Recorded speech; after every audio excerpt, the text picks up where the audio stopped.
Well, here's John in Shelbyville, Kentucky. Great to have you on the program, sir. Hi. Such an honor to speak with you, Russ. Thank you very much. My father turned me on to your show in the early 90s, and I can't thank you enough for what you've meant to my education. Well, thank you, sir, very much. I have a couple questions for you regarding the narratives in Ferguson and the media's implications. The first is the media and the talking heads are constantly saying it does no good to burn down your own neighborhood. Or we're asking, why are you burning down your own neighborhood? Is the media's implication that it would be okay or helpful to burn down someone else's neighborhood?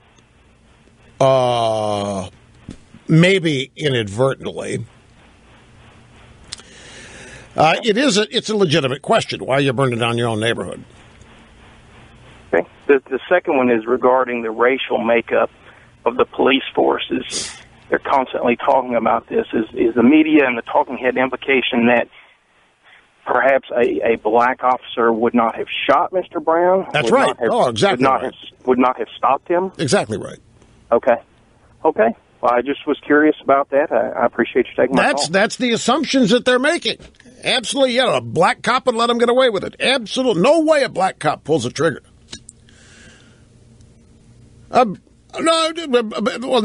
Black cop would have never been in that position because the gentle giant would have never been threatened by him, so would never have tried to get his guns, would never have accosted him in his own car. It's the white cop that was the problem. The black cop, none of this would ever happen. Well, they might, but the black cops might go after bad guys, but that's not a factor in this case. I mean, he's asking a legitimate question. The media is trying to say, black cop, none of this would have happened. Well, that's why I'm saying we need more black referees in the NFL. I'm telling you, we got all white refs, mostly white refs, not just referees, but umpires, side judge, field judge.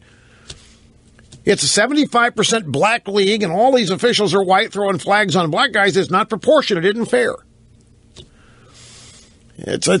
Civil rights violations occur every Sunday in the NFL, and nobody's talking about it yet. I'm trying to be on the forerunner here, bringing this like I was with Kooks. Keep our own kids safe. The dangers of soccer. I mean, I was decades ahead of that. No.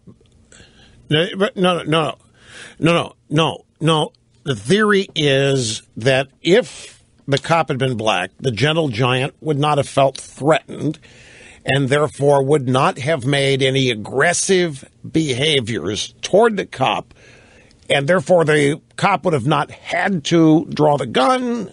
Oh, wait. No evidence of what?